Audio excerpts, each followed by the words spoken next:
welcome back to the Lonestar Collective Podcast, the official podcast of the Texas Cannabis Collective. I'm your host, Chris Bersolia, and I'm joined this week by our special guest, Roger Pilney of Radix House. Welcome, Roger. Hey, how's it going? Nice to have you. Glad to have you. Looking forward to hearing what Radix House is all about and what their mission is. So without any further ado, if you would, please kind of introduce yourself, give our audience background about who you are, what you do, and what Radix House is all about. Sure thing. Thanks for having me on. Really appreciate the time today. Radix House. So let's see. I'm Roger Pilney, CEO, founder of Radix House Coffee Shop. I established the business actually 3 years ago. I believe today is when I incorporated. Maybe yesterday or today. I believe it's today. And I really had came up with this idea for Radix House. So let's see. We step back a couple of years. We opened on October 31st of 2020, but I'll back up to what got me to this place. So some of your followers, listeners may have seen my interviews in other press outlets and whatever. So forgive me for repeating. And for those who haven't heard, here's how it came about. So I was born and raised in Austin, Texas, Generation X, 80s kid, bicycles and bike ramps and skateboard accidents and forts in the woods and that kind of life back then. And I was raised by divorced parents, former military veteran father who left when I was young, got into school, started experimenting with some drinking and things like that. When I was a kid, though, man, I got picked on quite a bit, and I was small for a long time. Then I outgrew that about ninth grade, but along that way, man, I was just trying to adjust and live like most kids, I guess, at that time. And I got into drinking, drugs, and all that kind of stuff. And I'll fast forward to where I ended up getting sober and starting a career and rebuilt my life. And along that journey, I went through a lot of PTSD before that, during that. And some of you may be familiar with the recovery community, and I was very active in the recovery community in Austin for the better part of 30 years, actually. So I got sober in January 1st of 1993, and I still haven't drank since then. I don't really had any intention to do so. Congratulations, by the way. Thank you very much.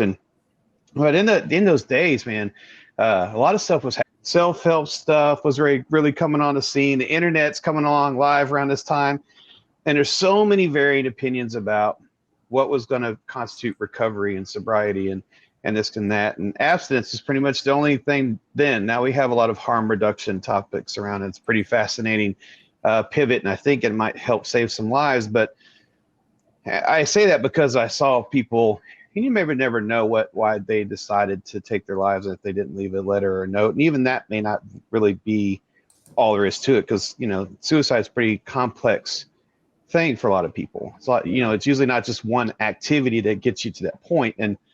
And so over the course of years, I didn't know that my PTSD, what I experienced, was called disassociation. I thought it was some kind of like superpower that allowed me to go into these hospitals and ERs and hospice centers and funeral homes and do all this stuff and just turn off and like, oh, well, this is what my gift to recovery is. I can handle this stuff.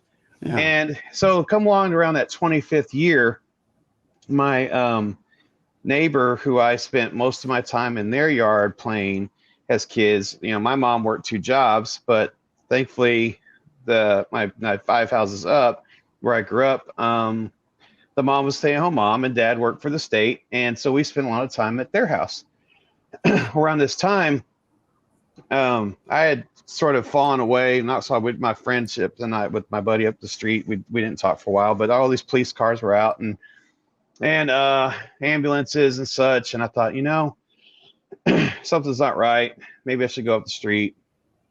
And sure enough, the father had died by suicide. And the family's like, you should know. And they were the most straight-laced people that I'd never met, right? They're just the epitome of what we would call the Generation Xers, are called the Leave It to Beaver family, right? Yeah. And they did not experience this stuff. They didn't drink, they didn't do drugs. This, like I said, dad worked for the state, mom was stay-at-home mom. They had a fort, sandbox, pretty much typical what you would expect in a 1970s family. Sure. And so I asked the police officers if I could, look at the scene first before the family did. And because I had seen a lot of this, unfortunately, as results of people not surviving, when they would come into recovery. But when I went to the backyard this time, something changed for me. And what I saw, what I did, I won't repeat all that because I don't want to trigger anybody that might have gone through something similar. But Sure. I will say that it was very, very scary, as it would say for most folks. But for me, I just used that power I had, turned everything off, and just began to talk to this police department. Several police officers just talking to me like I was a colleague, not realizing that I grew up as a little kid in that yard. And what I was seeing was like seeing someone as like a father to me. And so from that point, though, I started having visual hallucinations starting that evening, and a lot of obsessing about suicidal ideation. This constant obsession with taking my own life from that point. And it had never happened before. And it was really scaring me because in my life at that point, my career was great. I had a really good relationship. I was solid with my kids. No reason to want to keep driving my car into the trees or whatever. And it was just constant. I couldn't shake it. Not enough 12-step meetings weren't doing it. I've been in therapy since I was a kid. They've put me on some medication. It just made me gain weight, and I've had audible hallucinations and this other stuff going on. Night terrors where I thought my heart would stop, and I would jump out of bed and pounding my chest just to feel my own pulse in my neck, so I knew that I was still alive. Yeah. And I kept thinking, man, there's got to be something else. And so I had to start reading about CBD, and I'm thinking, man, I don't know, because then I won't be sober anymore, and everybody in my community will turn on me. But then I got to the point that the pills weren't working, the therapy wasn't working, and I had a really good job with a lot of access to stuff, and I was not getting better. I was getting worse, and I had pills in a bottle that could kill me. Yeah. And all I knew was that was not the thought you're supposed to have with these pills. These pills are supposed to help you. And I'm thinking, oh, look, this will do it. And so I thought, okay, if I get off these pills and try CBD and I don't tell anybody, at least I can't die from this stuff, right? At least if it's in my home, the worst thing I get maybe is diarrhea from drinking too many bottles of whatever oils, that it was I had at the house, right? Yeah. But I wasn't going to die from it, I might get sleepy. And I'm like, okay, maybe. So I was dating this girl at the time who was what we would call a normie. She'd smoke weed and was in college and had a great job. She worked 2 jobs and was in school. And I'm like, well, that's not what I'm told. I'm told if you smoke, then I'll start drinking again. I'll be doing cocaine. It's a gateway drug. Sure. I mean everything. I grew up listening to all the terrible stuff that could happen to you from the devil's lettuce. Didn't we all? Yeah. I know. And then you add all that groupthink stuff and self-help stuff, the 90s and stuff. And I'm thinking, man, if I smoke this, I'm dead. And I remember driving out to the lake to where my friend was waiting tables, and the whole time wanting to drive my car into a tree. I called my sponsor who lives in Virginia, and I said, hey, man, I'm thinking about killing myself today. Seriously, I'm not trying to scare anybody. I just don't know what to do. It's either that or smoke weed. And he's like, are you really comparing those two together? I said, absolutely. It's the only thing I've done right since I was 20 years old was to stay sober and help people in that program. And it's the one, and everything was starting to fall apart really quickly. And I thought, man, if I die sober, I die with something. And he's like, no. They don't teach us when you come in at 20 years old that you're going to end up being 50 with bad body parts and a lot of death in your family and the sudden tragic losses of parents and all this stuff. They don't teach you that. Yeah. He said, I'll tell you what, man. He's like, I'm older than you, and I plan on when I retire up here in Virginia that I'm going to be using cannabis legally up here because I had hip replacement that we didn't plan on when I was 30. Yeah. He said, I'm almost 60 and I'm in pain. He's like, and I don't want these opioids in my house. So I tell you what, man, you try the cannabis stuff, whatever you got to do to save your life. And if you relapse, I'll have you get sober, but I can't resurrect you, my friend.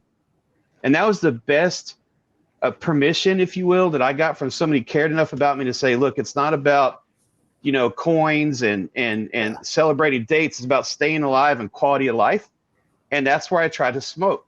Yeah. And it helped me a lot. It helped me a lot with the suicidal ideations. It would calm me down. It would stop the vagus nerve. As I started to learn more about the dysregulation of my body and how cannabis and CBD helped, but not, and I had to do so much of it because of where my mental health was at. But this whole journey has really helped me. If I was to meet you at my coffee shop, what I'm telling you, this story about how I learned to get rest and then start to go to therapy, is the same thing we tell all of our customers. Not the longer version of it, but the gist of it, that I needed to get rest because I was having night terrors. I couldn't think clearly because I was exhausted. I couldn't eat right. I was over indulging in sugar to stay awake because I couldn't sleep and all this stuff. So as the cannabis started to help, I started to feel a little better, but I still had the suicidal ideations when I wasn't smoking. So when the smoke would wear off, then they'd come back. Well, then one day I still had the pills in my house, and from flying, I would take morphine at the time I had a job that required me to fly a lot. I'm 6'3", and 240, something around there. And I take a lot of space in a plane, and I have a lot of injuries. So I would be in a lot of pain. And so I still had these pills for when I would fly. And I got into just a really bad spiraling out of control moment. And I thought I just couldn't calm down, and I didn't want to scare off anybody as like I'm crazy.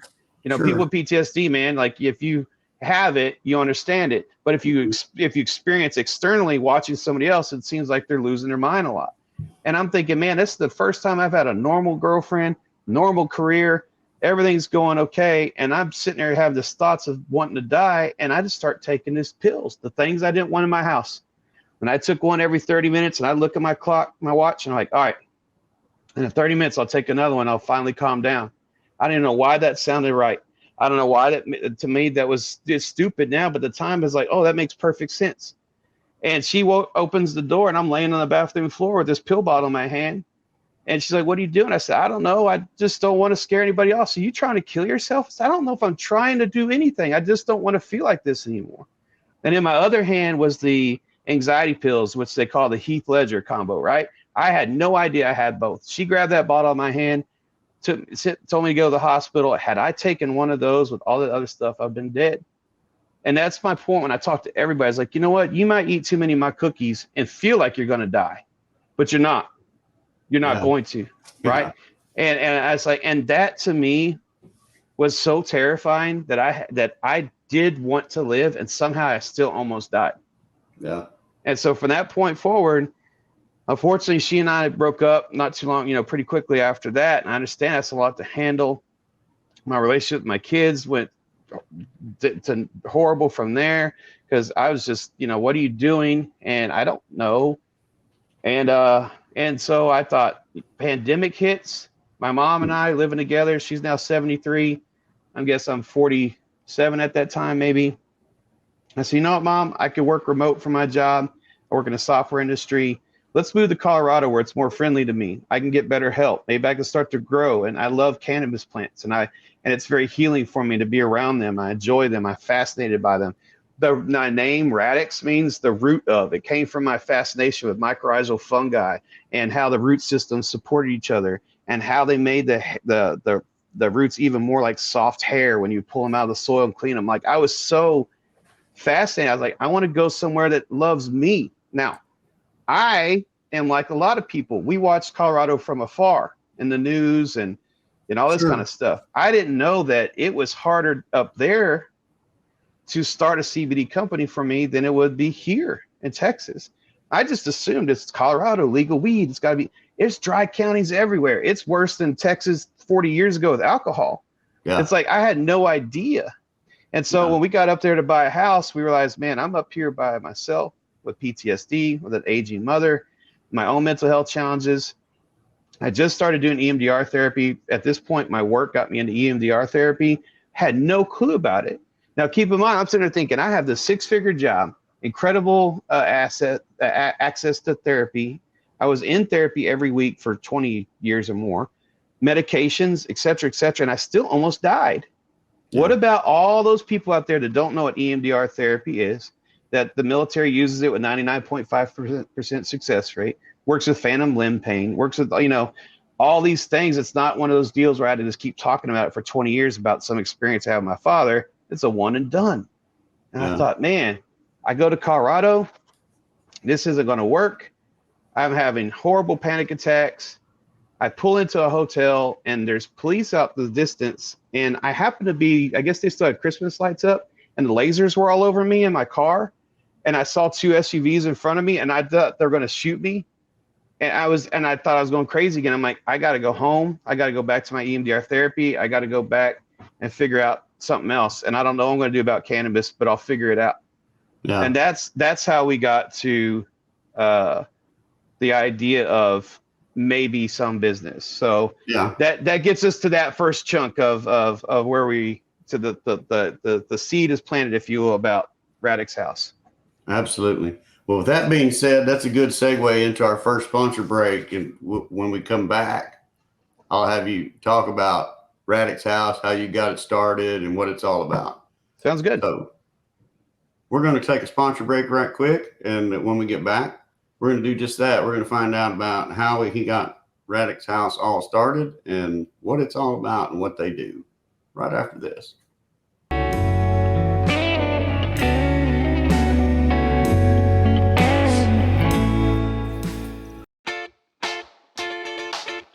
Join us on August 17 for the Texas Cannabis Roundup in Fort Worth, Texas at the Longhorn Ice House. This will be an industry networking event featuring speakers in a robust Texas-style venue. The event starts at 5:15 p.m. and will last until 9:45 p.m. Visit TexasCannabisRoundup.com to get tickets today, so you can join us at the Longhorn Ice House on August 17th at 5 p.m. Howdy, Colt Power here. These days, many people are choosing to add CBD to their wellness routine. Why? Some like CBD for how it may help them with their focus. Others enjoy the way the plant compound may assist them with their sore muscles and relaxation. For me, CBD has been a game changer in keeping my old sports injuries managed so I can work out and be present for my family. If you've ever been curious about CBD, I invite you to check out our Texas-grown, Texas-made products at powerbiofarms.com. That's power, BIOPHARMS.com. Thrive Apothecary offers an experience truly unique from anything else in Texas. A full-service cannabis solution that is doctor-owned and offers customers every level of cannabis legally available in Texas. From traditional CBD products to emerging hemp-derived THC edibles, smokables, and now medical cannabis. As a licensed medical cannabis provider, prospective patients from anywhere in Texas can book a sponsored online eligibility consultation to determine if they qualify for a medical marijuana prescription from the comfort of their own home. Visit thrivetx.com for more information. Welcome back to the Lonestar Collective podcast, the official podcast of the Texas Cannabis Collective, distributed on Spotify, Apple, Google Podcasts, and many more, to give Texans information regarding policy, industry, and culture. And now, back to this week's show.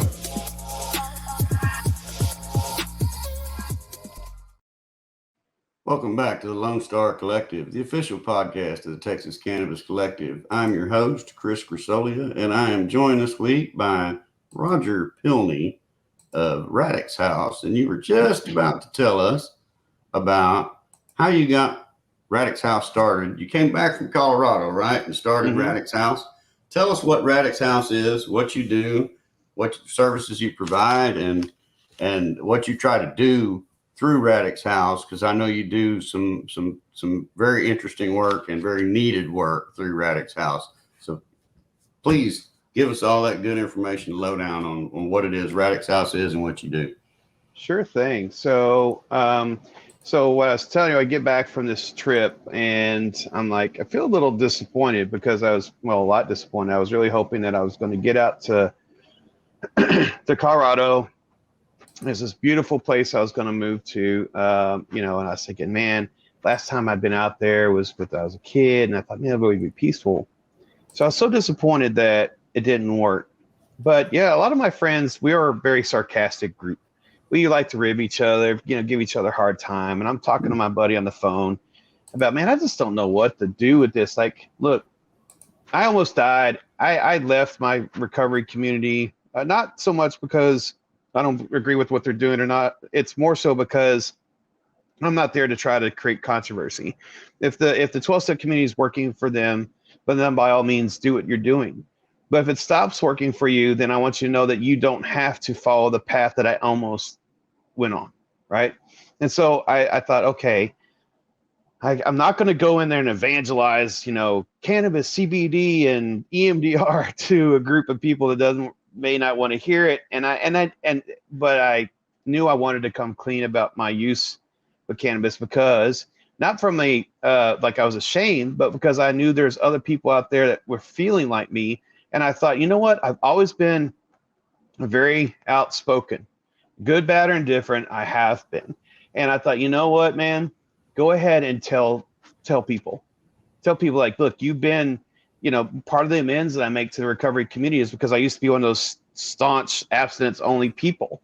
I didn't know any better, and it almost killed me. And so I feel that I have some cleaning of my side of the street, as we call it, to make sure people know that if that path you're on becomes really difficult, there are other options. Don't give up. So I tell this to my friend, and I said, man, I should just drive around selling CBD stuff all day. He's like, yeah, like get an ice cream truck. Can that be hilarious, right? And I'm like, maybe. Well, maybe. So what I did at Dell and other jobs is I did co-branding, co-marketing, conceptual blending, marketing, demand generation stuff, right? Okay. And so I'm thinking in that mindset of peanut butter chocolate. What could I do? And I'm thinking, well, it's now a pandemic. I need something that's relatively recession resistant. I need something that can start as a normal experience. That's normal meaning like non-cannabis, whatever, just a regular, traditional, plain experience. And then would present an opportunity to discuss why we exist. What's our why, all right? And one of the things I tell my team all the time is that our why is more important than our what. Because if they know our why, they will be more likely to support us. If they know our why, they'll come back more often. If they know your why, they're more forgiving and friendly. If you're got a long line, or maybe you messed up a drink, because you're not a commodity, you're a person trying to help your community. Mm-hmm. And so for me, I thought, okay, coffee is the number one thing we joke about in the recovery community. It takes two people and a resentment and a coffee pot to start a new meeting. And I joked about that in my head. I was like, coffee and a community. Well, I also did online community management for a long time. And so I'm thinking, okay, we need community, I need connection, and I need the ability to talk about what happened to me. In recovery, they call that sharing your experience, strength, and hope, or what happened, or what it was like, what happened, what it's like now, those types of analogies. And I was trying to find, how do I do that in layman's terms, the non-recovery related jargon, but stuff that the normal person out there would relate to. And I thought, okay, let me have this logo. And so I saw this drop of coffee, and I thought the leaf looked like a sheen, or the sheen looked like a leaf. So I had the leaf done in the drop. The ripple effect means the cannabinoids of coffee dropping into the community, creating a ripple of hope and change. Okay. Radix meaning the root of all things start at Radix House. Change starts there, right? Okay. And so that's what happened. I said, you know what? My life has gone to a place where I felt that I had no purpose. I didn't have a relationship with my kids now at this point, and I always had, and I was super proud of being a dad, and that's all I wanted to do. But now they don't know what the relationship are going. My career is killing me. I don't have the recovery community anymore because of my announcement of me utilizing cannabis. So many of them just unfortunately turned away from me. Now they've come around years later, 3 or 4 years later, but at the time, understandably, they're protecting themselves. That's the way we often act. I open up, I go online, I find this coffee truck that's been sitting in the field for 2 or 3 years. I buy it. I sell everything I have, cash in every savings, everything. And I'm like, I'm going to do this. And because you know what, if I want to die, then what's the point? What's the point of me holding on to this savings account and all this other stuff? And I've had 3 or 4 suicide attempts in my life. I mean, really, if you're going to gamble at all, I might as well, try on something that might help one person, this person. but maybe more than me. Maybe it helps you, right? So I find the truck, we put in the engine, we open Halloween 2020, and you know, we take off, and we get the first freeze in February. And I'm telling you, if you ever watch the movie It's a Wonderful Life, there's been several times in this experience where I felt those moments, and this is the first of those. And we had the freeze in February. We had just put in water delivery, just put in redundancies for power. I can monitor all the temperatures. Again, I'm a nerd and I love cloud technology stuff. So I can monitor everything from my house. We have the freeze in that February. Nobody has power or water in Austin for a week except for me, because I had a generator and I had diesel trucked in and I had water brought in and gray water removed. And I'm thinking, I'm the only coffee shop open, or I could be. And I told my then girlfriend, I said, why don't we open up the coffee shop? She's like, well, let's drive down there. So we turned it on. I make a post on Facebook, and I said, hey, we only got 6 gallons of milk though, and there's a 2-gallon max per person if you can even find it. But I'll trade you a latte for milk if anybody wants to bring me some. I need a couple gallons. I'm driving around looking for milk. I pull into our parking lot, and there's a line of people with gallons of milk. And I'm like, man, this is great. I said, but there's all my other staff that can't get here to work. And they Venmo'd me $500 a day to go to our staff for tips to keep them. And they just kept saying, stay open. We need you. Stay open. You know, we need this in our community. I'm like, what am I seeing here? Like, what is this? What is this? What is happening right now? Because I'm just trying to open a shop. And what they kept saying in the reviews and telling me to our faces is, we need connection. We need something. And I feel that. I feel like there's so much division and so many people. When I grew up, we had disagreements, but we did not hate each other. We didn't try to kill each other. Yeah. You know, we might say we wouldn't share at the dinner table, but we still knew we were both humans. We still go to the same church, same school, whatever, and we would still find a way to get along. And that has been gone for well over a decade, for me at least.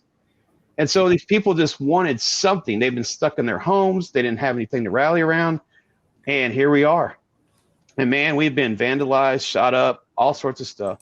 But what I've learned and what I love about my fascination for this product is also how to educate people in a very plain, simple way, right? Keep it simple, stupid works for me very well. Yep. And so what we do at Radix House, in this journey, we start telling people about what our mission is to help PTSD folks that are impacted by it, whether it's them directly or indirectly through family. And the main thing we were doing at the time was just sharing links, resources, things that at least for this one person helped me. And I know I'm not a data sampling of 1 million people to give you the right information, but I believed in enough to sell everything. And I was hoping that my conviction and my belief and my data that I had, at least from me and my therapist and my medical doctors, would be something compelling enough for one person to hear me out. And so we were just doing that. And then one day, one of our customers came by. She lives in a neighborhood and she works with the Administration for Suicide Prevention. And I said, I would like to do a campaign with you. And she's like, well, what do you mean? I said, well, I appreciate you stopping by and introducing yourself. And for me, the challenge I have with PTSD and finding help is that unless you're a veteran, you have a really challenging time finding support for PTSD. And our customers were telling us, we have women and battered children, or women and children in battered women's shelters. We've got people that have been through traumatic experiences, through car accidents, you know, all sorts of really horrific things happen, not just combat related. And so if you're thinking about like my mom, who was a single mom for a long time, and the stuff that I know we went through as a family, who couldn't find a group to help her with PTSD, you're SOL. Yeah. And so I said, you know, the Administration for Suicide Prevention, their goal is to stop suicide. And unfortunately, that is the end of a PTSD journey. And so I try to just reverse engineer it. What's the largest net I got? What tools can I get to these people? And then I'll focus in on these parts of PTSD that end in suicide. And we started the Heart on Our Sleeve campaign. And she brought me a stamp, and we hand stamp every sleeve on one side with the suicide prevention walk information and our information on the other. And we did that for a long time and went through all sorts of stuff. We launched our own brand of products, and we really love them. I try to keep the prices really affordable. So If the medicine is too expensive, does the medicine exist? No. You know, and you need to be able to afford it for $1 or $2 a day per dose. Yeah. And if you can't, then you're, I'm sorry. I know other people can charge whatever they want. I'm not knocking you at all. Good, more power to you. But for me, the journey that I'm on is to make this stuff available, educate people, have a good experience, and then re-educate them on the industry. Gas stations and all the other stuff that started out 10 years ago, just trying to make a quick buck. They didn't help people like us, because now we're trying to battle bad experiences from 2 years ago, people that sell 2,000 milligram cookies and say, oh, you'll be fine. And somebody hasn't had anything in 10 years and they end in the hospital. They tell everybody, oh, don't buy this stuff. I have a horrible experience. So for me, it's about education or re-education. So, so we get along to, we fast forward, we open another truck.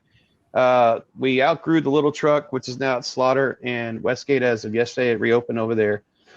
And we built I think it's 32 or 38 foot trailer at Westgate Lanes. And that thing is, it's a beast, but we still stay pretty slammed on weekends, and throughout the week. But, so she calls me up saying, hey, Roger, we're now out of the pandemic and we're getting ready to do our first walk in a few years at the Capitol.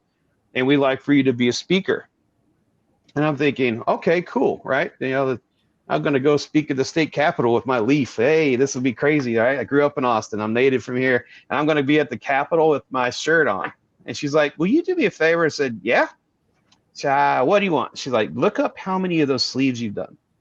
So I pull up our reporting. I look how many hot drinks we've done. I said, at least 100,000 so far. And she's like, for what? I was like, yeah. She goes, you hand stamped over 100,000 sleeves? Yeah, 2 years.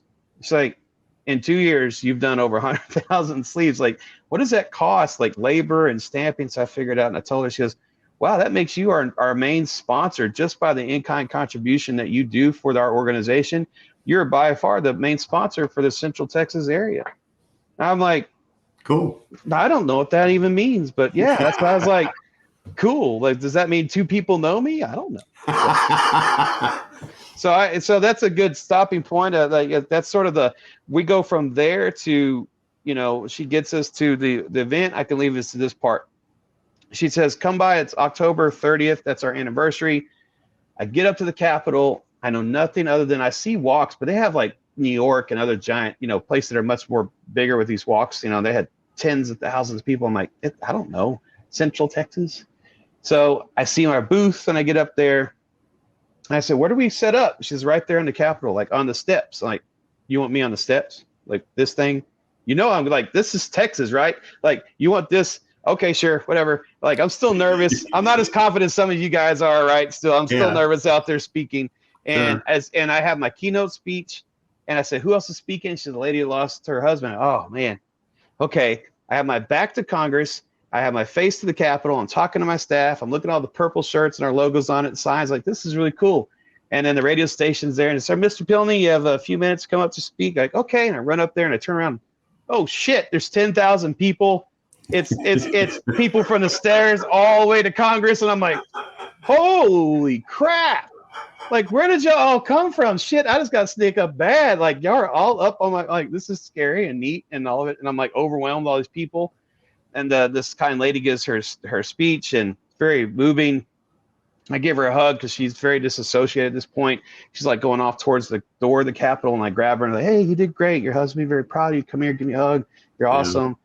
Pull her back, give her, and then then I go to speak, and I tell you, man, the thing that I want to accomplish, and we're going through some really challenging times we'll cover later in the business right now. But when I told them about the sleeve campaign, when you hear the microphone, the sound goes closest, furthest, right? And so you hear this applause start and roll out this long ripple of applause all the way out to Congress. And I'm like, this is what our freaking logo's about, man.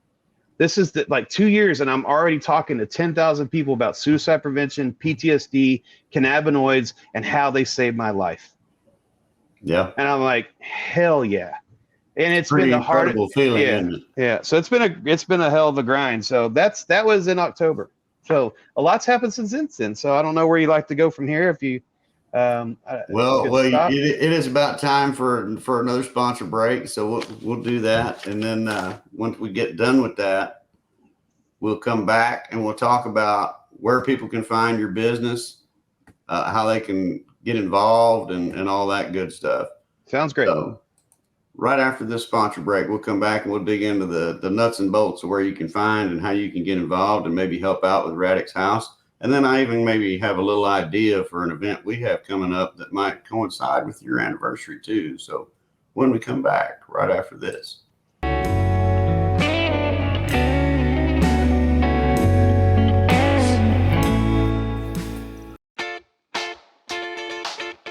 Join us on August 17 for the Texas Cannabis Roundup in Fort Worth, Texas at the Longhorn Ice House. This will be an industry networking event featuring speakers in a robust Texas-style venue. The event starts at 5:15 p.m. and will last until 9:45 p.m.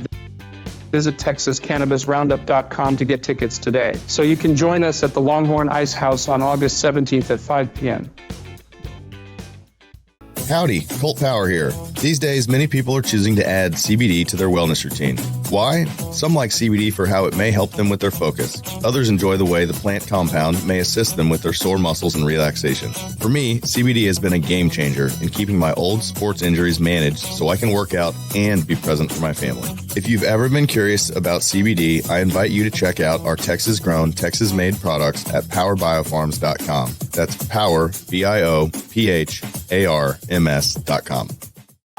Thrive Apothecary offers an experience truly unique from anything else in Texas. A full-service cannabis solution that is doctor-owned and offers customers every level of cannabis legally available in Texas. From traditional CBD products to emerging hemp-derived THC edibles, smokables, and now medical cannabis. As a licensed medical cannabis provider, prospective patients from anywhere in Texas can book a sponsored online eligibility consultation to determine if they qualify for a medical marijuana prescription from the comfort of their own home. Visit thrivetx.com for more information.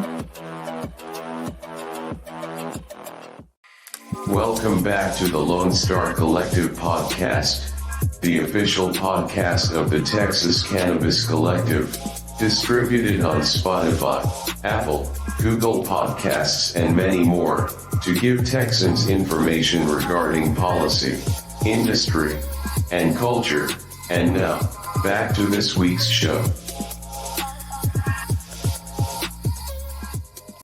Welcome back to the Lonestar Collective, the official podcast of the Texas Cannabis Collective. I'm your host, Chris Grisolia, and I'm joined this week by CEO of Radix House, Roger Pilney.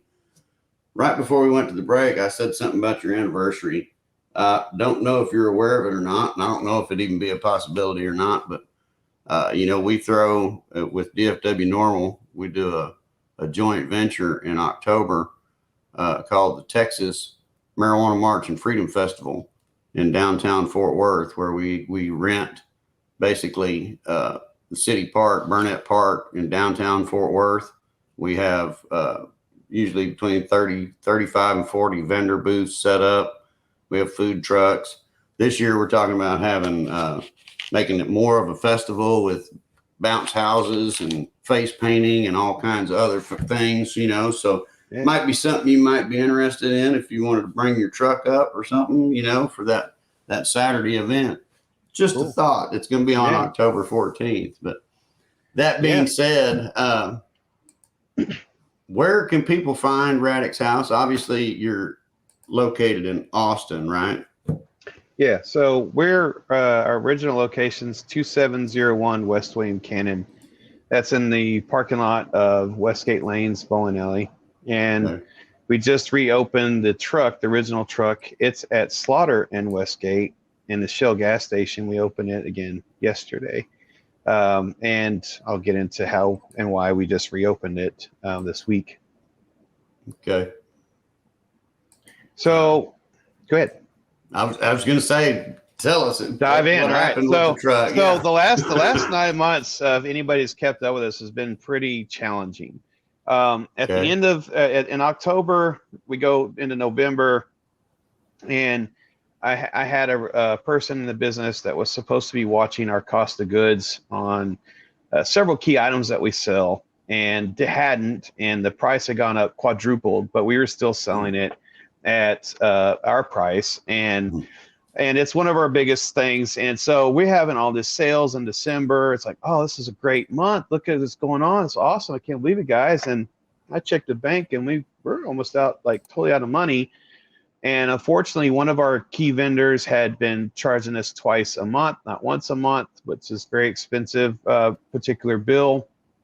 And then the products that weren't adjusted because of all the things going on with pricing.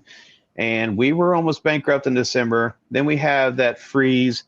We lost power in this part of town over here, and water.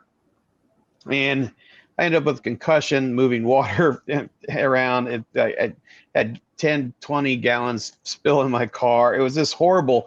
And I'm like, man, I'm exhausted. I'm 50 years old. I've been doing this 7 days a week, 80, 90 hours a week. And I was like, man, something's got to change. I told one of our customers who's a real estate person, I was like, if you find a brick and mortar, I don't want to do a third, fourth, fifth truck, because that means me having to fix everything, me having to drive everywhere, me having to get ice and all this. I'm like, I need help. I'm on my own. I don't have any partners, and I'm just exhausted. And I know that my mental health is sliding. I filed bankruptcy in September because before I started this business, I was donating all my money on cards anonymously because I had planned to die by suicide and let my life insurance pay off all my bills.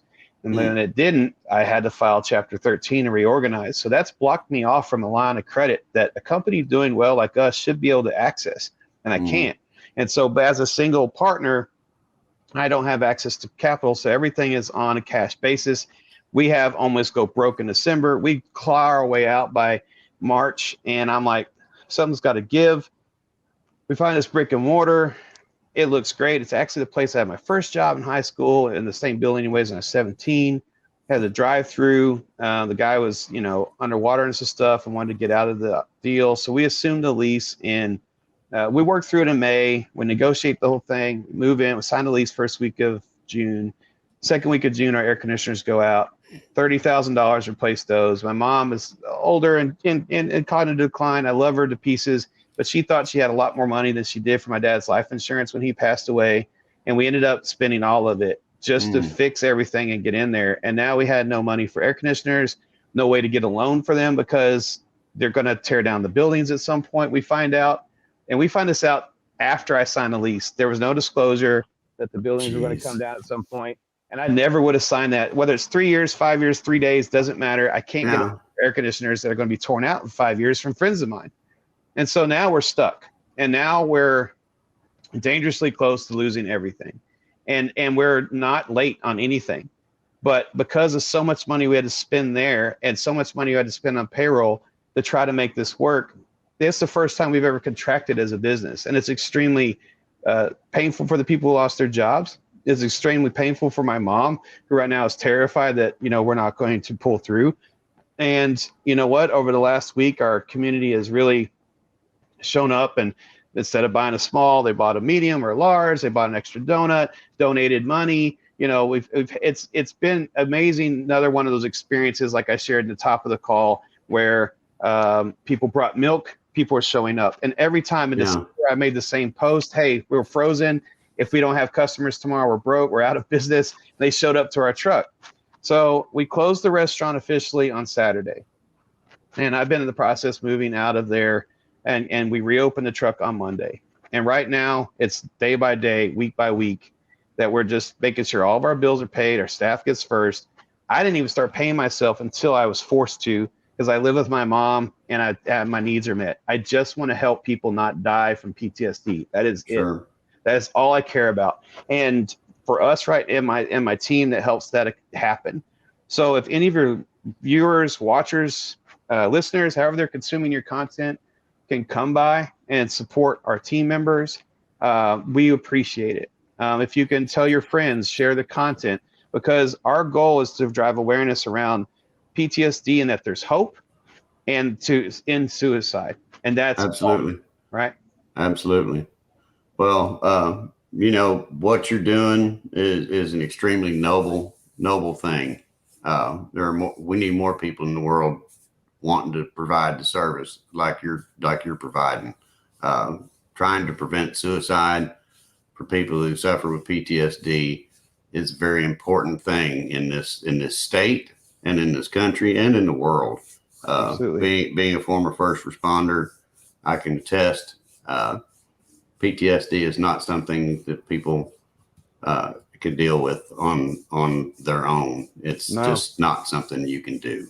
And I commend you. I commend your staff, and absolutely, we'll put your website and your location in the show notes and whatnot when this episode goes out. And absolutely, if you're in the Austin area, go by and get a cup of coffee and a donut and help out this tremendous family of people here. I can't even begin to say how much this work is important. Thank you very much. I really appreciate that. One more time, so everybody can hear, give your address out and your website out before we close out for the evening, and that way people can be sure and find you. Sure. Well, if you have general inquiries about our company, you can email me at hello@radixhouse.com, radixhouse.com. Instagram is the best way to see what's going on live. I posted a video what's happening with the business a few days ago. Radixhouse.com is a general purpose site, has our COAs. The main thing you really are curious about is where do you find our Grilly Crate coffee and all the reviews that go with it. You can find us at 2701 West William Cannon at Westgate Lanes, or 3008 West Slaughter Lane in the Shell gas station parking lot. And we really look forward to having you guys come out and see us, sharing information. We try to provide fun stuff on Instagram, a lot of nostalgia, a lot of emotional fun connectivity, but also information around PTSD and mental health and how to help yourself through depression. We want to make sure we feel like somebody you can reach out to. So please do. Absolutely. Absolutely. And I want to thank you again for coming on, telling your story and telling us what all about Radix House does and what they're all about. Absolutely. And I wish you the best of luck in the future and keep on doing what you're doing, man. Thank you for having me. Really appreciate it. Absolutely. Well, that's going to do it for this episode of the Lonestar Collective. I want to thank everybody for joining us, and I want to thank you in advance if you happen to stop by and get a cup of coffee and a donut from Radix House. They could use the help because they do great things. And thanks again for joining us. Join us each week. We have great guests and lots of interesting conversations.